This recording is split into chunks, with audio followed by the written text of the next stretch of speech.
مفتی عبدالرحمن عابد، Islamic scholar. ام لهم شرکاء شرعوا لهم من الدین ما لم یأذن به اللہ ولولا کلمۃ الفصل لقضی بینہم وَإِنَّ الظَّالِمِينَ لَهُمْ عَذَابٌ أَلِيمٌ۔ کیا ان کے لیے شریک ہیں جنہوں نے ان کے لیے دین کو مقرر کر دیا ہے، مشروع کر دیا ہے، بنا دیا ہے؟ وہ دین جس دین کے مشروع کرنے، بنانے اور مقرر کرنے کی اللہ نے اجازت نہیں دی، اور اگر فیصلہ کن بات نہ ہوتی تو ان کے درمیان فیصلہ کر دیا جاتا، اور یقیناً ظلم کرنے والے ان کے لیے دردناک عذاب ہے۔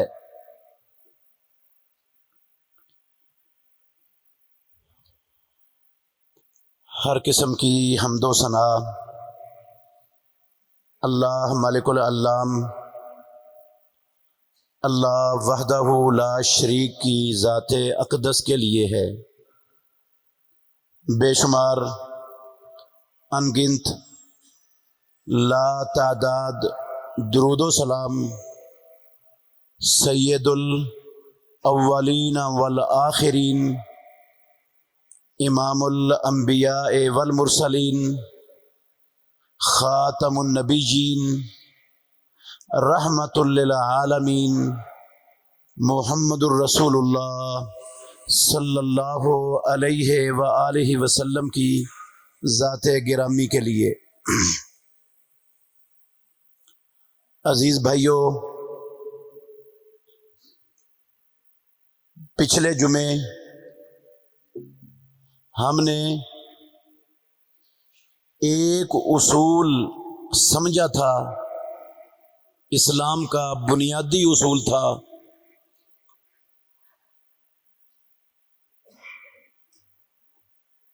کہ حلال صرف وہ ہے جس کو اللہ رب العالمین نے حلال کیا ہے، حرام صرف وہ ہے جس کو مالک الملک نے حرام کیا ہے،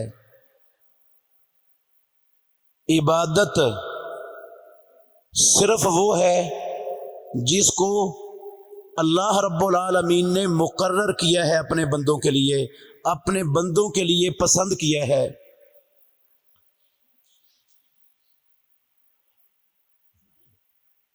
اللہ رب العالمین کے سوا دنیا میں، اللہ کی مخلوقات میں نہ کوئی عالم، نہ کوئی فقیہ، نہ کوئی محدث، نہ کوئی شیخ الحدیث، نہ کوئی مفتی، اور نہ دنیا کا کوئی بڑے سے بڑا علامہ، وہ نہ تو حلال کرنے کا اختیار رکھتا ہے، نہ حرام کو حرام کرنے کا اختیار رکھتا ہے، نہ شریعت مقرر کرنے کا، عبادت مقرر کرنے کا، عبادت کا کوئی بھی معاملہ طے کرنے کا اختیار رکھتا ہے۔ یہ علماء، ائمہ، فقہاء، محدثین، شیوخ الحدیث، یہ بڑے بڑے اہل علم، یہ تو کجا میرے محترم بھائیوں، اللہ رب العالمین کی مخلوقات میں سے سب سے زیادہ عظمتوں، رفعتوں اور بلندیوں والے اللہ کے نبی، پیغمبر اور رسول بھی کسی چیز کو اپنی طرف سے حلال و حرام کرنے کا اختیار نہیں رکھتے، کسی امر کو اپنی طرف سے عبادت کے طور پر مقرر کرنے کا اللہ کے نبی، پیغمبر اور رسول بھی اختیار نہیں رکھتے، حتیٰ کہ ساری کائنات کے سردار محمد الرسول اللہ صلی اللہ علیہ وآلہ وسلم بھی یہ اختیار نہیں رکھتے ہیں۔ تمام اللہ کے نبیوں اور رسولوں کا کام، ان کا فریضہ جو کائنات کے مالک نے مقرر کیا ہے، وہ اللہ رب العالمین کے بنائے ہوئے دین کو اللہ کے بندوں تک پہنچانے کا تھا، اپنے پاس سے بنانے کا، کسی چیز کو اپنی طرف سے، اپنی سوچ اور اپنے خیال سے حلال و حرام کرنے کا اختیار نہیں تھا۔ کچھ بھی اپنے پاس بنانے کا حق نہیں رکھتے تھے، یہ حق صرف اللہ رب العالمین کا تھا۔ اللہ نے امام الانبیاء محمد الرسول اللہ کو بھی نہیں دیا ہے۔ قرآن مجید میں اللہ رب العالمین نے، اشارہ کرتا ہوں صرف 2 مقامات کا، آپ کو معلوم ہے، آپ نے کئی مرتبہ سنے ہوئے ہیں، یہ اللہ نے محمد الرسول اللہ صلی اللہ علیہ وسلم کو سامنے رکھ کر یہ الفاظ نازل فرمائے قرآن میں، لو تقول علینا بعض الاقاویل لأخذنا منه بالیمین ثم لقطعنا منه الوتین۔ حاملین قرآن، محمد الرسول اللہ صلی اللہ علیہ وسلم کی امت کے لوگوں، اللہ کی زمین پر بسنے والے اللہ کے بندوں، اگر میرا آخری نبی محمد کریم صلی اللہ علیہ وسلم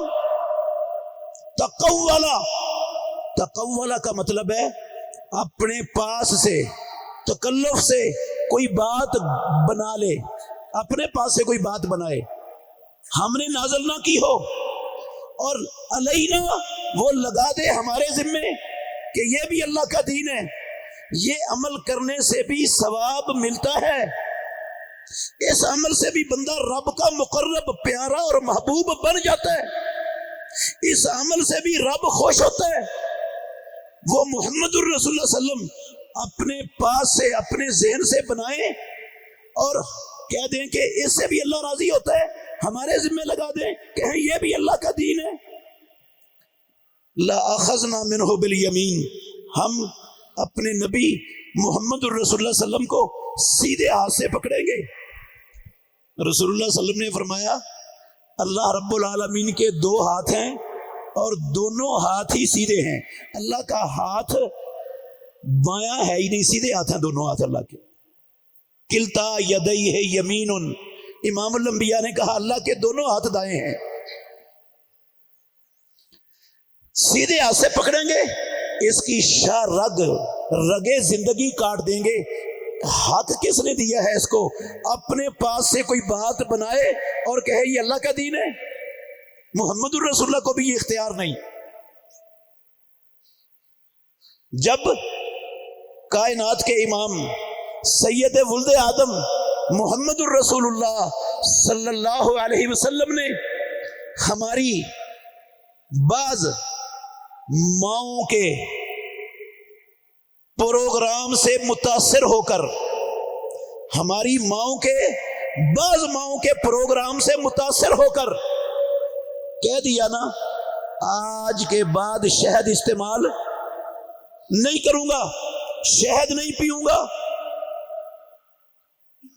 تو اللہ رب العالمین نے سورہ تحریم کی ابتدائی آیات نازل فرما دی، فرمایا یا ایھا النبی لما تحرم ما احل اللہ لک تبتغی مرضات ازواجک واللہ غفور الرحیم۔ اے کائنات کے امام، اے خاتم النبیین، اے رحمت للعالمین، اے اللہ کی مخلوقات میں سے سب سے زیادہ عزتوں، عظمتوں، رفعتوں، بلندیوں اور شانوں والے نبی، لما تحرم ما احل اللہ لک، جس چیز کو اللہ نے آپ کے لیے حلال کیا ہے آپ کیوں حرام کرتے ہو؟ اس کو حلال کرنا آپ کا حق ہی نہیں، آپ کے اختیار میں ہی نہیں، حرام کرنا آپ کا اختیار ہی نہیں، حرام اور حلال یہ دین ہے، یہ اللہ کا حق ہے، یہ رب کا اختیار ہے. لما تحرمو، آپ کیوں حرام کرتے ہو اس کو؟ قد فرض اللہ لکم تحلۃ ایمانکم، اللہ مالک الملک نے آپ پر فرض کر دیا ہے توڑو اپنی قسم کو. جو قسم اٹھائی ہے کہ آج کے بعد شہد نہیں کھانا، اس قسم کا کفارہ دو اور قسم توڑو اور شہد پیو، کھاؤ شہد.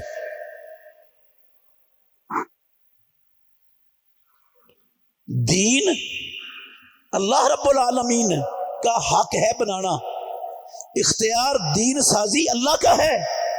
حلال کرنا چیزوں کو اللہ کا حق ہے، حرام کرنا چیزوں کو صرف اللہ رب العالمین کا حق ہے. کسی بھی عمل کو یہ کہنا کہ اس عمل سے رب راضی ہوتا ہے، رب خوش ہوتا ہے، قسم اللہ کی یہ صرف رب کا حق ہے. کسی کو عبادت بنانا، عبادت قرار دینا، یہ صرف اللہ کا حق ہے. اللہ نے یہ حق اپنی مخلوقات میں سے کسی کو عطا ہی نہیں کیا. نبیوں کو نہیں ملا، نبیوں کے سردار، ساری کائنات کے سردار کو نہیں ملا، تو کسی اور کو یہ حق مل سکتا ہے؟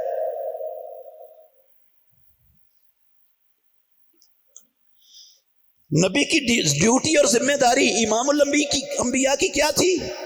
یا ایھا الرسول بلغ ما انزل علیک من ربک، اے اللہ کے آخری نبی، خاتم النبیین، خاتم الانبیاء، بلغ ما انزل الیک من ربک، آپ کا کام ہے جو آپ کے رب نے آپ پر اتارا ہے اس کو لوگوں تک، اللہ کے بندوں تک پہنچا دینا. اس کو پہنچا دو. بنانا آپ کا کام نہیں، آپ کا کام اللہ کا بنایا ہوا دین اللہ کے بندوں تک پہنچانا ہے.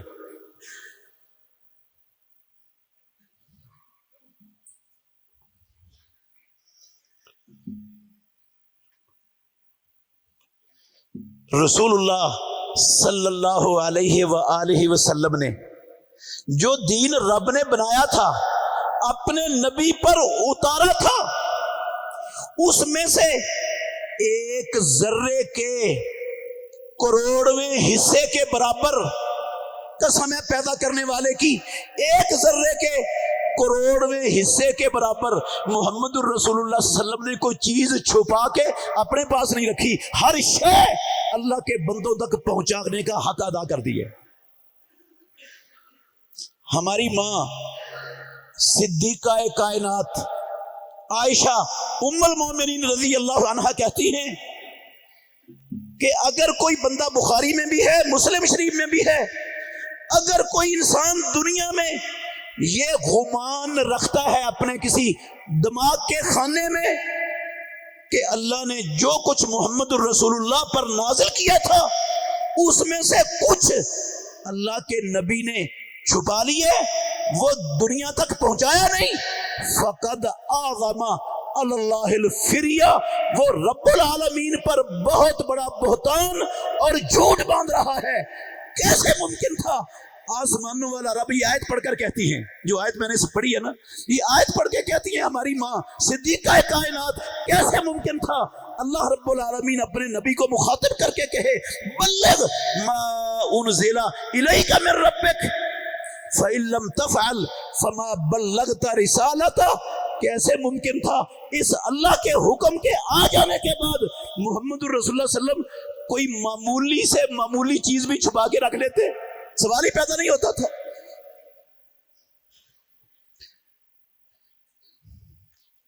میں نے یہ بھی بتلایا تھا کہ عبادت صرف اللہ کا حق ہے، اور عبادت مقرر کرنا یہ بھی صرف رب کا حق ہے. جو رب نے حق عبادت اللہ کا ہے، وہ اللہ جس چیز کو عبادت کہے گا وہ کام بطور عبادت ہوگی. بنایا اللہ نے، پہنچایا ہم تک محمد الرسول اللہ صلی اللہ علیہ وسلم نے، کیونکہ ہم ڈائریکٹ تو اللہ سے سن ہی نہیں سکتے تھے، نہ اللہ نے ہمیں سنائے، اپنے نبی کے ذریعے ہم تک پہنچا دیا. کچھ قرآن کی شکل میں، کچھ امام الانبیاء کے فرامین کی شکل میں، کچھ مدینے والے امام کے افعال کی شکل میں سارا کچھ اللہ نے ہم تک پہنچا دیا. اس دین میں اب معمولی سا بھی نقص نہیں ہے جس کو دور کرنے کا ہمیں حق مل جائے. گنجائش ہو اس میں کسی معمولی سے نفع والی چیز کا اضافہ کرنے کی، اللہ کی قسم ذرے کے کروڑویں حصے کے برابر بھی گنجائش نہیں ہے اضافے کی. سارا کچھ بیان ہو گیا. پچھلی خطبے میں نے قرآن کی آیت بھی سنائی اور پیارے پیغمبر کی الموجم الکبیر کے حوالے سے حدیث بھی سنائی، ابو ذر غفاری رضی اللہ عنہ سے مروی. اور یہ بات طے ہوئی کہ عبادتوں میں جس کام کو کلمہ پڑھنے والوں نے، اللہ کو رب ماننے والوں نے، رب کی عبادت کرنے والوں نے جس کام کو بطور عبادت کرنا ہے، بطور ثواب کرنا ہے، بطور نیکی کے کرنا ہے، اللہ کے تقرب کا ذریعہ سمجھتے ہوئے جو کام بھی کرنا ہے، اس کے کرنے کی کتاب اللہ میں یا سنت رسول اللہ میں دلیل ہوگی تو وہ عبادت کے طور پر کیا جا سکے گا. اگر دلیل نہیں ہوگی تو اس کو میں یا آپ عبادت کے طور پر کریں گے. کوئی بھی کرے گا عبادت کے طور پر تو وہ دو پیغام چھوڑے گا دنیا والوں کو. میرے بھائیو اچھی طرح سمجھ لینا بات، بڑا بنیادی اصول سمجھانا چاہتا ہوں آپ کو، اللہ نفع بڑھا دے گا انشاءاللہ آپ کو. وہ دو پیغام چھوڑ رہے، کسی کام کو عبادت کے طور پر کرتا ہے، اللہ کا قرب حاصل کرنے کے لیے کرتا ہے، رب کو راضی اور خوش کرنے کے لیے کرتا ہے، اور اس کے کرنے کی نہ قرآن میں دلیل ہے نہ محمد الرسول اللہ کی سنت میں دلیل ہے، وہ کام کرنا حلال. میں نے مثالیں بھی دی تھی، آپ کو یاد ہوگی. میں نے کہا تھا ایک رکعت کے اندر ایک رکوع کرنا یہ بھی عبادت ہے، اور اگر کوئی بندہ کہے میں 2 رکوع کر کے ہر رکعت پڑھوں گا تو یہ ٹھیک ہے، کام ثواب ملے گا، رب راضی ہو جائے گا، اللہ خوش ہو جائے گا. ہر رکعت کے اندر 2 سجدے ہوتے ہیں. اگر کوئی مسلمان کہے سجدہ عبادت ہے اور میں ہر رکعت کے اندر 4 سجدے کر کے رب کو خوش کروں گا تو کیا رب خوش ہو جائے گا، راضی ہو جائے گا؟ بظاہر نہ رکوع غلط چیز ہے نہ سجود غلط چیز ہے. رکوع بھی رب کی عبادت ہے، سجدہ بھی رب کی عبادت ہے. سب سے زیادہ قریب بندہ اللہ کے سجدے کی حالت میں ہوتا ہے، لیکن یہ سجدے اور رکوع بندے کو اللہ کا قریب نہیں کریں گے، رب کو ناراض کر دیں گے. یہ رکوع اور سجدے کر کے میں کیا پیغام دوں گا دنیا کو؟ میں تو اپنی نیت کے حساب سے اسی لیے کر رہا ہوں نا. جب ایک رکوع عبادت ہے تو 2 رکوع عبادت کیوں نہیں بھائی؟ اس میں کیا حرج ہے، کیا خرابی ہے، کیا خلل ہے؟ جب 2 سجدے ہو سکتے ہیں تو 4 کیوں نہیں ہو سکتے؟ اس میں کون سا خرابی ہے، کون سا نقص ہے؟ 2 سجدے بھی عبادت ہے تو 4 بھی عبادت ہے، سجدہ تو ہوتا ہی عبادت ہے. میرے محترم بھائیوں 2 پیغام چھوڑتا ہے بندہ. ایک یہ چھوڑتا ہے کہ اللہ نے جو قرآن میں کہا ہے الیوم اکملت لکم دینکم، یہ بات سچ نہیں ہے، حقیقت نہیں ہے، خلاف حقیقت ہے، جھوٹ ہے، نعوذ باللہ. کیونکہ اگر یہ بات سچ ہوتی تو پھر 2 رکوع بھی ہوتے نا کسی نہ کسی جگہ پر، قرآن میں یا حدیث میں. ہر رکعت کے اندر 4 سجدے بھی ہوتے ہر رکعت کے اندر. کسی رکعت میں کسی جگہ پر وہ ظہر کے 4 فرض ہوتے، 4 فرضوں کی بجائے 6 فرض ہوتے، عصر کے 4 کی بجائے 8 ہوتے فرض، مغرب کے 3 کی بجائے 4 ہوتے. اگر یہ کام نیکی ہوتا تو یقیناً اس کی دلیل ہوتی. جب ان کی دلیل نہیں آئی، اللہ نے کوئی نئی نازل کی.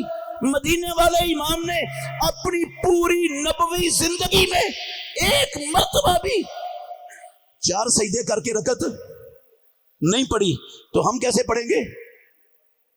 عبادت کیسے بن جائے گا یہ کام؟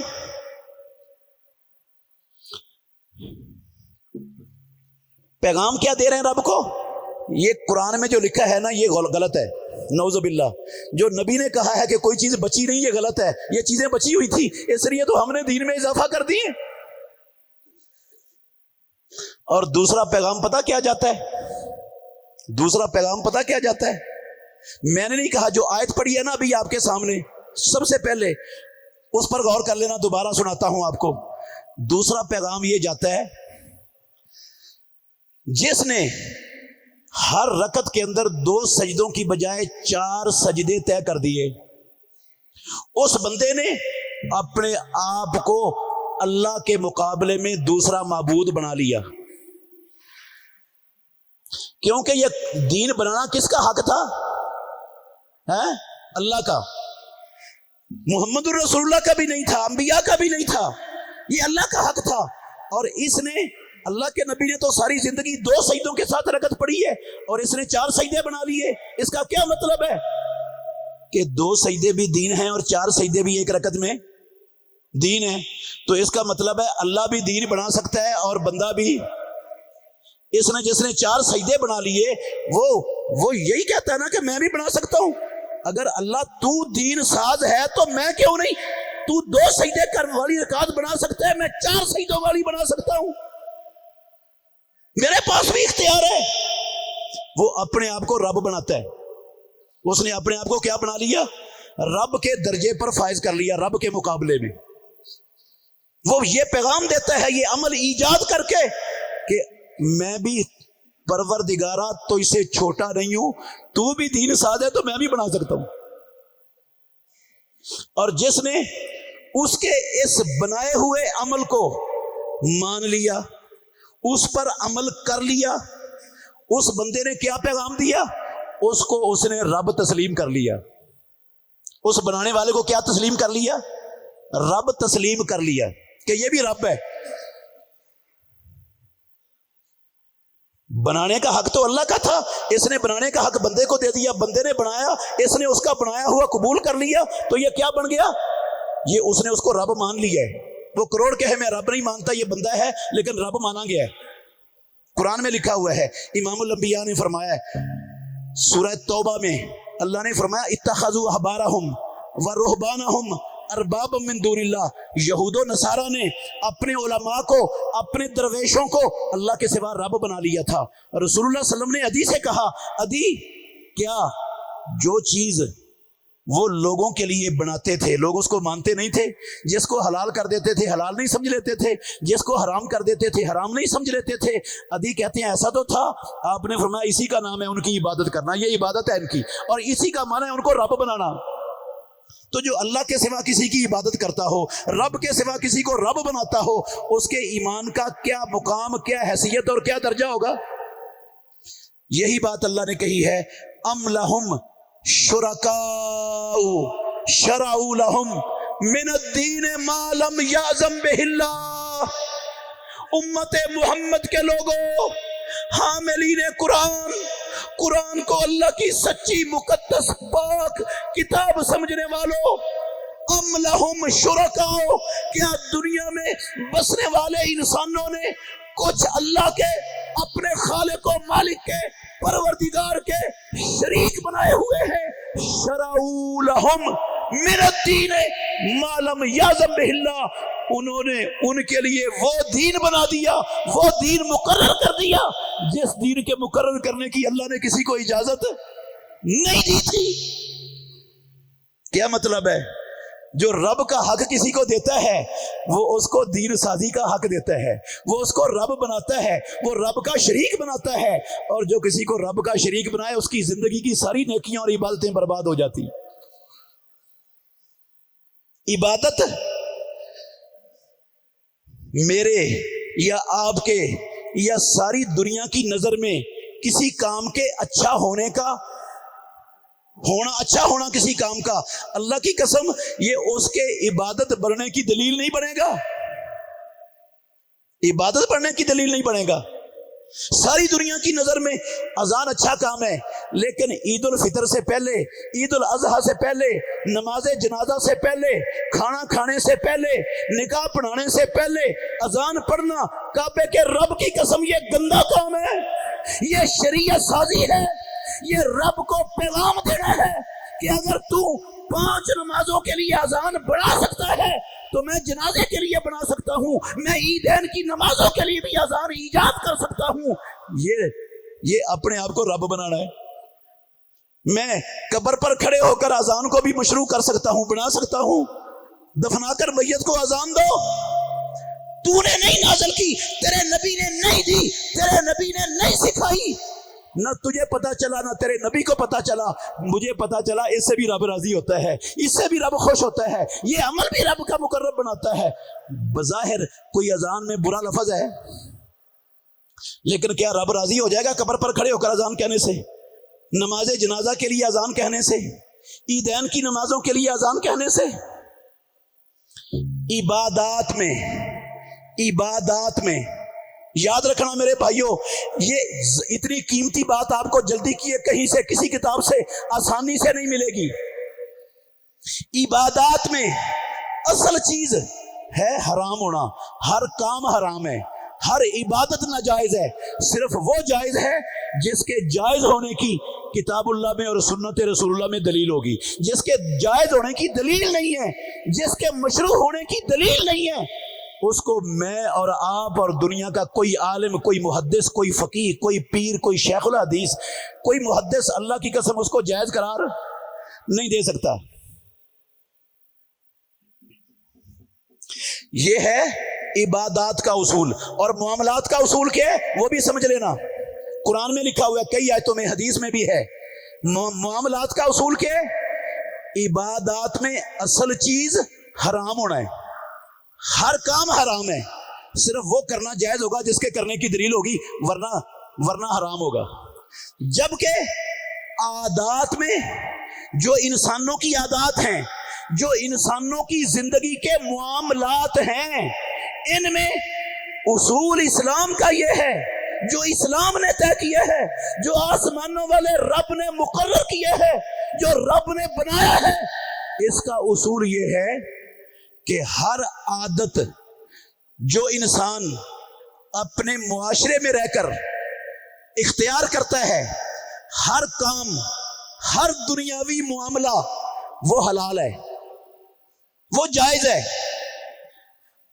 کسی بھی عادت کو اختیار کرنے سے پہلے، کسی بھی دنیاوی معاملے کو اپنانے سے پہلے، اختیار کرنے سے پہلے، دنیا میں دنیاوی انسانوں کی دنیاوی زندگی کے لیے مفید چیزوں کو ایجاد کرنے سے پہلے دلیل نہیں پوچھی جائے گی کہ یہ جہاز بنانے کی دلیل بتاؤ، پھر جہاز بناؤ، ورنہ جہاز بدعت ہو جائے گا۔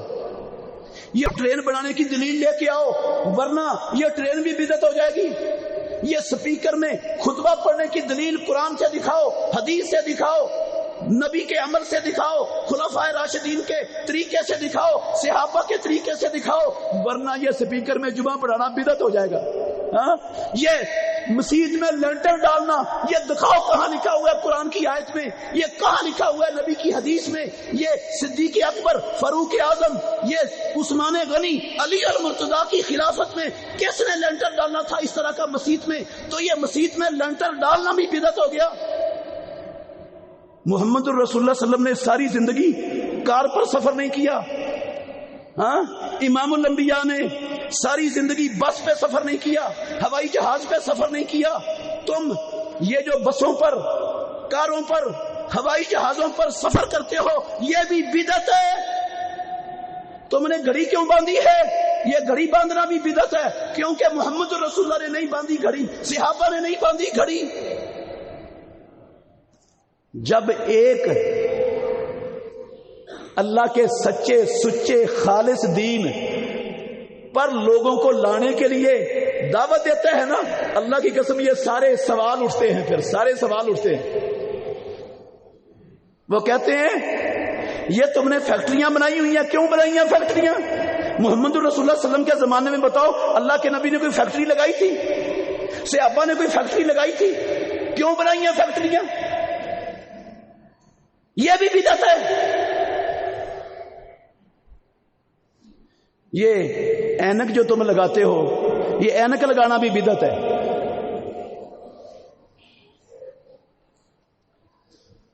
نہیں میرے بھائیوں، اصول سمجھ لینا، یاد رکھنا، اللہ ساری زندگی آپ کو انشاءاللہ نفع دے گا۔ یہ عادات میں معاملات میں یہ نہیں دیکھا جاتا کہ اس عادت کو اپنانے کی دلیل ہے تو ہم اپنائیں گے۔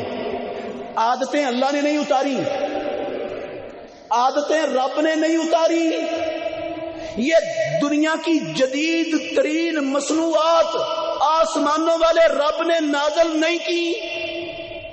یہ بندے اپنے علاقے کو دیکھ کر، اپنے ماحول کو دیکھ کر، اپنی دنیاوی ضروریات کو دیکھ کر جو چیز بھی ایجاد کر لیں اللہ کے مشیت اور ارادے سے ہوگی، لیکن وہ ہر شے رب نے حلال کر دی ہے قیامت تک، جو شے بھی ایجاد ہو۔ مسلمان اس سے فائدہ اٹھا سکتے ہیں، وہ یہ بھی کہہ سکتا ہے نا کوئی، بلکہ کہتے ہیں لوگ بھائی یہ فزکس پڑھنا، یہ بیالوجی پڑھنا، ہاں یہ کیمسٹری پڑھنا، یہ ساری سائنسی ایجادات، یہ آئی ٹی کی تعلیم، یہ نبی صلی اللہ علیہ وسلم کے زمانے میں تو تھی نہیں، تم کہاں سے لے آئے ہو؟ یہ بھی بدعت ہے، یہ سارے لوگ کر رہے ہیں، کیوں بدعت کر رہے ہو؟ کیوں انجینئر بنتے ہو؟ کیوں آئی ٹی ماہرین بنتے ہو؟ کیوں فزکس کیمسٹری بیالوجی کیوں پڑھتے ہو؟ کیا نبی نے پڑھی ہے؟ کیا خلفائے راشدین نے پڑھی ہے؟ کیا صحابہ نے پڑھی ہے؟ کیا اللہ نے اس کے پڑھنے کی کوئی دلیل اتاری ہے قرآن میں؟ تم کہاں سے؟ پھر کہتے ہیں تم، اللہ اکبر، تمہارے گھر میں اللہ بچہ دیتا ہے، تم بچے پر خوشی مناتے ہو، تو اگر ہم محمد الرسول اللہ کی پیدائش پر خوشی منا لیں تو یہ بدعت کیسے ہو گیا؟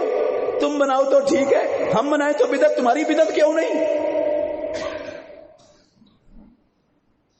ان ساری باتوں کو سمجھنے کے لیے اصول ہے اسلام کا، دو اصول ہیں، ان دونوں اصولوں کو اللہ کے گھر میں کھڑا ہوں، اللہ کی قسم اٹھا کے کہتا ہوں، قصدن ارادتن دین کے کچھ بیپاریوں نے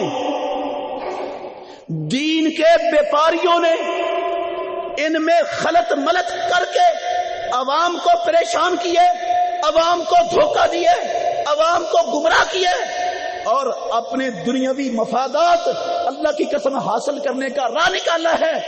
اصول دو الگ الگ ہیں، عوام الناس کو ان اصولوں کا زیادہ علم نہیں، یہ اصول زیادہ تر کتاب و سنت کے یہ اصول سنائے نہیں جاتے مساجد میں، عوام الناس کو پتہ نہیں، وہ سمجھتے ہیں واقعی یہ تو ساری بدعتیں ہو رہی ہیں، ہر شے بدعت بن گئی، ہر چیز دنیا کی استعمال کرنا بدعت ہو گئی۔ نہیں، اصول سمجھنا، عبادت کا اصول آپ کو بتایا ہے، یاد رکھنا اس کو، اصول معاملات کا یہ ہے، عادات کا اصول یہ ہے، یہ مصنوعات دنیا کی، یہ جدید ترین ٹیکنالوجیاں، یہ سائنسی ایجادات، یہ آسمانوں والے رب نے مقرر کر کے نہیں اتاری، یہ ہر علاقے کی عادات یہ آسمانوں والے رب نے نہیں اتاری، یہ عادات انسانوں نے خود اختیار کرنی ہے۔ ان کو دنیاوی زندگی میں کس کس چیز کی ضرورت ہے، کیا کیا محتاجی ہے ان کی، انہوں نے اپنی ضرورت کو مد نظر رکھ کر جو چیز ایجاد کر لیں، اللہ نے اس کو ایجاد کر کے اس سے فائدہ اٹھانے کا اللہ کی قسم حق دیا ہے۔ وہ ایجاد کرنا عادات میں، دنیاوی معاملات میں، وہ بدعت کے زمرے میں آتا ہی نہیں، اس کا بدعت سے تعلق ہی نہیں۔ کیوں؟ اس کے عادات کے اور معاملات کے اصول، قواعد اور ضوابط آسمانوں والے رب نے خود طے کر دیے ہوئے، عبادات بھی مقرر کر دی، اور عادات و ضوابط کے، عادات و معاملات کے اصول و ضوابط بھی کس نے بنا دیے؟ اللہ نے مقرر کر دیے، بنا دیے رب نے۔ ان اصولوں کو مد نظر رکھ کر ایک مسلمان جس عادت سے، جس معاملے سے، دنیاوی زندگی کی ضرورت کی جس چیز کی ایجاد سے اللہ کے اور اللہ کے رسول کے مقرر کردہ اصول ختم نہیں ہوتے. کعبے کے رب کی قسم ہے وہ ساری ایجادات حلال ہیں, اللہ نے حلال کی ہیں, اس کے رسول نے حلال کی ہیں. وہ ایجادات کرنا, ان ایجادات کو اپنانے کو بدعت قرار دینا, یہ دھوکہ ہے, یہ دجل ہے, یہ دین کا بیپار ہے. دین کا بیپار عوام نہیں کرتی, اللہ کی قسم چند بیپاری کر رہے ہیں یہ بیپار دین کا. عوام کو علم نہیں, عوام نہیں جانتی. بیپاری وہ عوام کی لا علمی سے, کم علمی سے فائدہ اٹھا کر انہوں نے دین کو بیپار بنا لیا. دلیل کیا ہے اس کی؟ کہ ہر معاملہ اور ہر عادت, دنیاوی زندگی کی ہر ضرورت, اچھی سے اچھی چیز اس کو بنانا, ایجاد کرنا حلال ہے. اس کے لیے دلیل نہیں چاہیے پہلے سے. کیا دلیل, کیا ہے دلیل اس کی؟ سن لیں دلیلیں. اللہ نے فرمایا قرآن میں, پہلے پارے کے تیسرے رکوع میں ہے, دوسرا رکوع ختم ہو رہا ہے, ہو والذی خلق لکم. یہ آیت یاد رکھنا میرے بھائیو, ہو والذی خلق لکم. اور مسلمانوں, قرآن پڑھنے والوں, اللہ وہ ذات ہے جس نے تمہارے فائدے کے لیے پیدا کیا ہے ما فی الارض جمیعا, جو کچھ زمین کے اندر ہے سارے کا سارا آسمانوں والے رب نے تمہارے فائدے کے لیے پیدا کیا ہے. دنیا کی ہر شے سے, ہر مخلوق سے تم فائدہ اٹھا سکتے ہو, تمہارے لیے ہے وہ. یہ اللہ نے قرآن میں لکھا ہے, سب کچھ تمہارے لیے. صرف ان چیزوں سے فائدہ نہیں اٹھانا جن سے فائدہ اٹھانے سے اللہ نے روک دیا اور اللہ کے رسول نے روک دیا ہے. جن سے منع کیا, کر دیا نا کہ یہ کام نہیں کرنے. منع کس سے کیا ہے؟ جس میں انسانوں کا دنیاوی ضرر ہے, انسانوں کی عقل کا ضرر ہے, جسم کا نقصان ہے, مال کا نقصان ہے, اولاد کا نقصان ہے, دین کا نقصان ہے. ایسے امور کو اختیار کرنے سے اللہ نے کیا کر دیا ہے؟ منع کر دیا ہے. قرآن میں منع کر دیا یا اپنے نبی کی زبان سے منع کر دیا ہے. ان کاموں کو ادھر معاملات میں, عادات میں کیا اصول ہے؟ دیکھنا ہے کہ روکا کس کس چیز سے ہے. جن جن کاموں سے, جن باتوں سے, جن چیزوں سے روکا ہے ان سے رکنا ہے, باقی ہر شے حلال ہے. ادھر عبادات میں یہ نہیں دیکھنا کہ روکا کس کس چیز سے ہے, دیکھنا یہ ہے کہ اللہ کے نبی نے کیا کیا ہے, کرنے کی دلیل کیا ہے. جس کے کرنے کی دلیل ملے گی وہ کرنا ہے. یہ نہیں پوچھا جائے گا منع کی دلیل دو. کئی کہتے ہیں بھائی عید میلاد النبی ٹھیک ہے, نبی نے نہیں منایا, خلفائے راشدین نے نہیں منایا, ائمہ اربعہ نے نہیں منایا, لیکن منع کی دلیل دو. قرآن سے کہاں لکھا ہوا یہ منع ہے؟ منع کی دلیل دو. اللہ نے روکا ہے, رسول اللہ نے روکا ہے کہ اس طرح محبت کا اظہار نہیں کرنا, اس طرح رب کو راضی کرنے والا عمل نہیں کرنا. کہاں روکا ہے اللہ کے رسول نے؟ ادھر یہ خلط مبث ہے, یہ دجل ہے, یہ دھوکہ ہے. اللہ کی قسم میں اس کا نام بیپار رکھتا ہوں. یہ بیپار ہے دین کا, اور یہ جہالت کی وجہ سے نہیں. یہ بیپاری ارادتاً قصداً جان بوجھ کر کعبے کے رب کی قسم یہ دین کا بیپار کر رہے ہیں ہمارے معاشرے میں.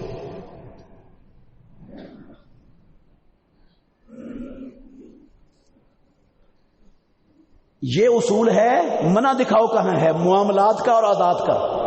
یہ اصول عبادات کا نہیں ہے. عبادات کا اصول کیا ہے؟ جس کے کرنے کی دلیل ہوگی وہ کریں گے, جس کے کرنے کی دلیل نہیں ہوگی یہ نہیں کہا جائے گا منع دکھاؤ. وہاں منع نہیں دیکھا جاتا, وہاں کرنے کی دلیل دیکھی جاتی ہے. اور عادات میں, معاملات میں کون سی عادت نہیں رکھنی, کون سا معاملہ اختیار نہیں کرنا, اس میں منع دیکھا جاتا ہے. منع کس سے کیا ہے؟ اس سے رکنا, باقی ہر شے حلال ہے. دوسری دلیل, محمد الرسول اللہ صلی اللہ علیہ وسلم مدینہ تشریف لائے. آپ صلی اللہ علیہ وسلم نے دیکھا, مسلم شریف کی حدیث ہے, لوگ کھجوروں کے درختوں کی تعبیر کرتے ہیں, پیبند کرتے ہیں کھجوروں کے درختوں کو. پیبند کیسے کرتے تھے؟ کھجور میں بھی یہ رب کی شان ہے, عظمت ہے رب کی. اس نے دنیا کی ہر مخلوق جوڑا جوڑا بنائی ہے. ہر مخلوق کیا ہے؟ جوڑا جوڑا ہے. جس طرح انسان مذکر مؤنث ہے, اس طرح درخت بھی مذکر مؤنث ہوتے ہیں. کھجور میں بھی کچھ مذکر کھجوریں ہوتی ہیں، کچھ مؤنث ہوتی ہیں. مؤنثوں کو کھجوریں لگتی ہیں، مذکر درختوں کو کھجوریں نہیں لگتی. ان کا بور جو ہوتا ہے نا مذکر کھجوروں کا، وہ اتار کر مؤنث کھجوروں کے بور پر ڈال دیا جاتا ہے. اس کو کہتے ہیں عربی میں پیوند کرنا کھجوروں کو. پھر کھجوروں کا جھاڑ زیادہ ہو جاتا ہے، وہ کھجوریں زبردست بن جاتی ہیں. محمد الرسول اللہ مدینہ طیبہ آئے، آپ نے دیکھا لوگ نر کھجوروں کا بور اتار کر مادہ کھجوروں پر ڈال رہے. آپ نے فرمایا یہ تم کیوں کرتے ہو؟ اگر نہ کرو تو اس میں کیا حرج ہے؟ آپ نے منع نہیں کیا رسول اللہ صلی اللہ علیہ وسلم نے. آپ نے ایک مشورے کے طور پر کہا اگر نہ کرو تو کیا مسئلہ ہے، کیا حرج ہے اس میں؟ اگلے سال نا صحابہ رضوان اللہ علیہ مجمعین نے امام الانبیاء کے اس مشورے پر عمل کیا اور کھجوروں نر کھجوروں کا بور مادہ کھجوروں پر ڈالا نہیں. نتیجہ کیا نکلا؟ کھجوروں کا پھل کم ہو گیا اور کھجوریں گٹیا قسم کی پیدا ہوئی، ساری بغیر گٹھلی کے پیدا ہو گئی. وہ خسری کھجوریں جن کو کہتے ہیں، جن میں نہ مٹھاس، نہ ان کے اندر وزن، نہ ان کی کوئی حیثیت، اس طرح کی کھجوریں رہ گئی. جھاڑ بھی کم اور کھجوریں بھی کسی کام کی نہیں، لتی کھجوریں ساری پیدا ہو گئی. انہوں نے آ کر امام الانبیاء کے سامنے تذکرہ کیا، کائنات کے امام آپ نے مشورہ دیا تھا، ہم نے پابند نہیں کیا کھجوروں کو، ساری کھجوریں کا جھاڑ بھی کم ہو گیا اور کھجوریں بھی ردی بن گئی، ساری اچھی کھجوریں نہیں بنی. آپ نے فرمایا او میرے بھائیو غور کرنا، انتم عالمو بے امور دنیاکم، او مسلمانوں انتم عالمو بے امور دنیاکم، تمہارے جتنے دنیا کے معاملات ہیں، جتنی تمہاری دنیاوی زندگی کی ضروریات ہیں، ان کو تم مجھ سے زیادہ جانتے ہو. میں تمہیں جب اللہ کا پیغام دوں تو اس پیغام پر اپنی استطاعت کے مطابق عمل کرو، اور جب میں دنیا کا مشورہ دوں کسی دنیاوی معاملے میں تو تم زیادہ جانتے ہو، ماہر ہو، تم اپنے مشورے پر، اپنی رائے پر چلو. جو زراعت کے ماہرین ہیں اللہ کی قسم وہ علماء سے زراعت کے معاملے کو زیادہ جانتے ہیں. زراعت والوں کو، کسانوں کو وہ زراعت کے ماہرین کے مشورے پر چلنا چاہیے. جو میڈیکل شعبے کے لوگ ہیں وہ علماء سے اور دوسرے طبقوں سے انسانوں کے جسم کی علتوں کو، بیماریوں کو زیادہ سمجھتے، زیادہ جانتے ہیں. اس میں مولوی صاحب کا نہیں، اس میں میڈیکل شعبے کے ماہر کی رائے وہ مقدم ہوگی، اس پر چلا جائے گا.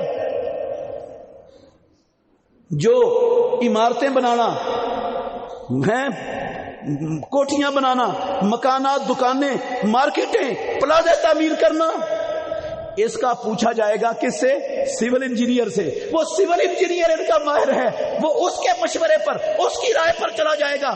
اس کے لیے یہ نہیں پوچھا جائے گا بھئی یہ جو نقشہ آیا ہے ہمارے سامنے، اس نقشے کی پہلے دلیل لاؤ قرآن سے. کیا نبی کی صلی اللہ علیہ وسلم کے زمانے میں ایسے نقشے کی کوئی عمارت بنی تھی؟ نہیں تو یہ عمارت بدعت ہو جائے گی. کیا نبی صلی اللہ علیہ وسلم نے یہ آپریشن کروایا تھا اس طرح کا؟ نبی کے زمانے میں آپریشن ہوتا تھا، یہ سارے ہسپتالوں میں بدعت ہو رہی ہے آپریشن کر کے؟ نہیں، یہ ہیں دنیاوی امور، یہ ہیں دنیاوی معاملات. دنیاوی معاملات میں ہر چیز جو انسانی زندگی کے لیے مفید ہے اس کو اللہ نے انسانوں کے لیے حلال کر دی ہے. جو انسانوں کے لیے مضر ہے، چاہے ان کی عقل کے لیے مضر ہے، چاہے جسم کے لیے مضر ہے، چاہے دین کے لیے مضر ہے، چاہے مال کے لیے مضر ہے، چاہے دین کے لیے مضر ہے، اس کو اللہ نے کیا کر دی ہے؟ روک دی ہے. اب ہم نے دیکھنا یہ ہے کہ مضر کون کون سی چیز ہے، روکا کس کس چیز سے ہے. جس جس چیز سے روکا ہے وہ کام نہیں کرنا، باقی سارے کام حلال ہیں. عبادات میں یہ نہیں ہے اصول. عبادات کا اصول یہ ہے، دیکھنا یہ ہے کہ کیا کیا ہے اللہ کے نبی نے، کرنے کی دلیل کیا ہے، اللہ نے کون سی دلیل نازل کی، نبی نے کون سا کام کیا ہے. جس کی دلیل ہوگی، جس کا عمل ملے گا، وہ کرنا ہے بطور نیکی کے، بطور عبادت کے. دوسرا کام حلال اور دوسرا کام حلال نہیں ہے. اللہ اکبر. بے شک اچھا کام ہو وہ حلال نہیں ہے. مثلا زبان بڑی خطرناک شے ہے. خطرناک ہے نا.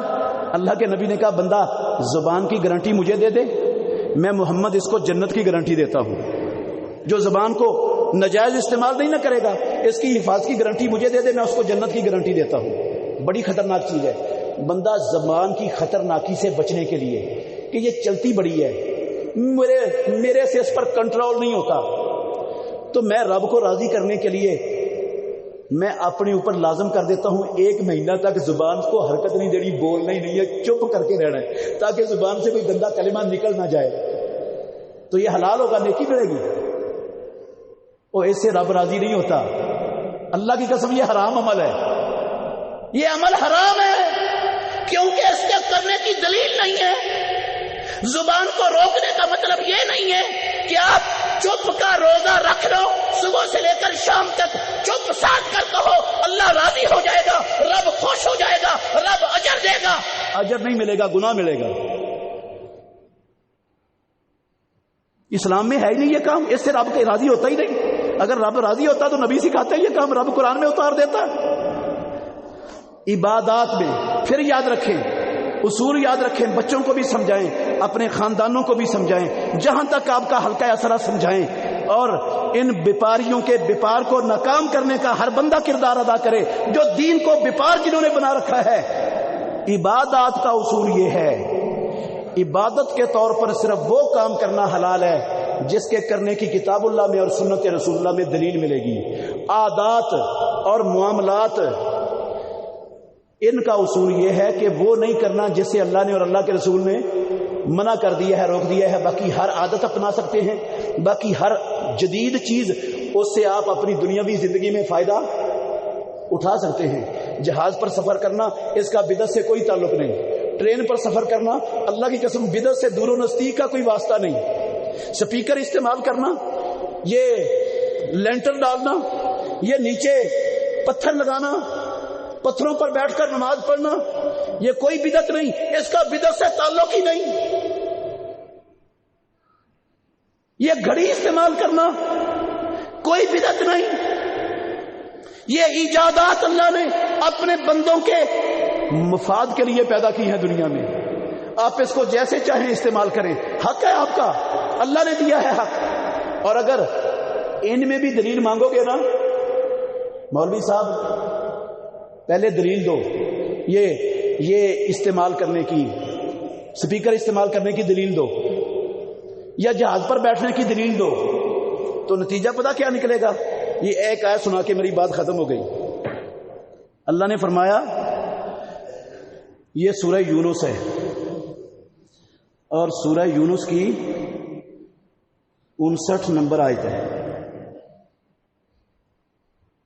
اللہ نے فرمایا قُلْ أَرَأَيْتُمْ، غور سے الفاظ سننے ہیں قرآن کے، کہہ دیجئے محمد صلی اللہ علیہ وسلم، آپ مجھے خبر دیجئے، او دنیا والوں مجھے بتلاؤ، خبر دو، ما انزل اللہ لکم من رزق، جو کچھ آسمانوں سے، آسمانوں والے رب نے تمہارے لیے استعمال اور فائدے کے لیے رزق کے طور پر، استعمال کے طور پر جو کچھ نازل کیا ہے، فجعلتم منہ حراما وحلالا، تم نے اپنی طرف سے اس کو حلال و حرام بنا لیا. اللہ نے سارا کچھ تمہارے فائدے کے لیے اتارا ہے، تم کون ہوتے ہو اس کو اپنے لیے حرام کر کہنے والے؟ قل اللہ اذن لکم، کہ اللہ نے کہا ہے ان چیزوں کو حرام کر دو اپنے اوپر، سپیکر کو حرام کر دو، لینٹر کو حرام کر لو، یہ عمارتوں کو رنگ کرنے کو حرام کر لو، گھڑی پہننا حرام کر لو، جہاز پر، ٹرین پر، کار پر، بس پر سفر کرنا حرام کر لو اپنے اوپر. اللہ پر بہتان باندھتے ہو. رب نے کہا حرام کیا ہے، رب نے یہ ساری چیزیں تمہارے فائدے کے لیے پیدا کی ہے، تم نے اپنے پاس سے حرام کرتے ہو، دلیل مانگتے ہو اس کے حلال ہونے کی، ورنہ حرام ہے. یہ اصول ادھر کا نہیں ہے، یہ اصول عبادات کا ہے، یہ معاملات اور یہ عادات کا اصول نہیں ہے. اللہ اکبر.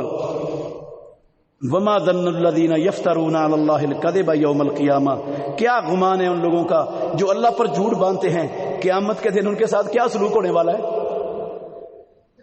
تو میرے بھائیوں، ہمیں ہمیشہ کوشش کرتے رہنا چاہیے کہ ہم اللہ کے سچے سچے خالص دین پر چلتے رہیں. یہ کوشش کرنی چاہیے، اور اس کوشش کے لیے ضروری ہے کہ ہم قرآن مجید کا ترجمہ پڑھیں. ہر بندہ پڑھے، محمد رسول اللہ صلی اللہ علیہ وسلم کی سنت کا، سیرت کا زیادہ سے زیادہ مطالعہ کرے. اور یہ خطبہ ہوتا ہے ہفتے بعد، یہ رب پر احسان چڑھانے کے لیے نہیں ہوتا جمعے کا خطبہ کہ ہم آ کر رب پر احسان چڑھا دیں. یہ دل پر لگے ہوئے زنگ کو اتارنے کے لیے ہوتا ہے. اس کے لیے پہلے آنا چاہیے، پہلے امام کے ممبر پر بیٹھنے سے پہلے ہونا چاہیے مسجد میں، تاکہ کوئی فائدہ ہو جائے آنے کا. ویسے ایک تو یہ فائدہ ہوگا نا، کوئی دین کی سمجھ آ جائے گی، کوئی اللہ کے سچے دین پر چلنے کی راہ نکل آئے گی، کوئی دل پر لگا ہوا زنگ اتر جائے گا، کوئی کمی کوتاہی ہم چھوڑ بیٹھیں گے.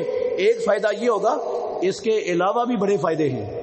ایک فائدہ یہ ہے کہ امام الانبیاء نے فرمایا، جو بندہ جمعے والے دن غسل کرتا ہے، اپنے متحد لوگوں کو غسل کی ترغیب دیتا ہے، اور جلدی آتا ہے مسجد میں، اور جلدی آنے کی ترغیب دیتا ہے، اور چل کر آتا ہے، اور امام کے قریب آ کر بیٹھتا ہے، پروردگار اس کے ایک ایک قدم کے بدلے میں 1 سال کے روزے اور 1 سال کی تہجدوں کا ثواب اس کو دے دیتا ہے.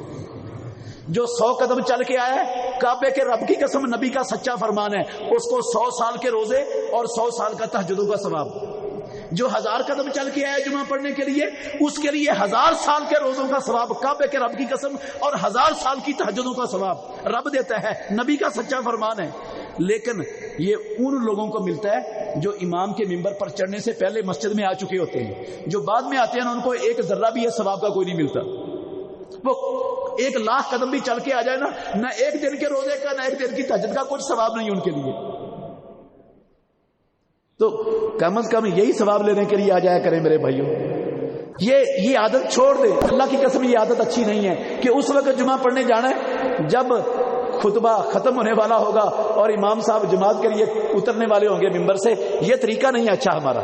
جمعہ اس لیے نہیں ہوتا کہ امام اکیلا چیخو پکار کرتا رہے اور ہم اپنے کاموں کاجوں میں مصروف رہیں، اور آخر میں رب پر احسان چڑھانے کے لیے مسجد میں آ جائے کہ ہم نے جمعہ پڑھا تھا. جی گزارش ہے میری آپ سے، میں منوا تو سکتا نہیں ہوں آپ سے. میں اللہ کے فضل سے نہ تو قصے کہانیاں سناتا ہوں آپ کو، نہ حکایتیں سناتا ہوں، نہ میں اپنی باتیں سناتا ہوں، نہ میں بزرگوں کے اقوال سناتا ہوں. میں رب کا قرآن اور نبی کا فرمان سناتا اور سمجھاتا ہوں. تو ہمیں آنا چاہیے، پہلے آنا چاہیے، تاکہ کچھ نہ کچھ سمجھ آ جائے. اللہ ہمیں سمجھنے کی، عمل کرنے کی توفیق عطا فرمائے. بہترین صدقہ جاریہ حاصل کرنے کے لیے اس ویڈیو کو لائک، کمنٹ اور شیئر کرنا مت بھولیں.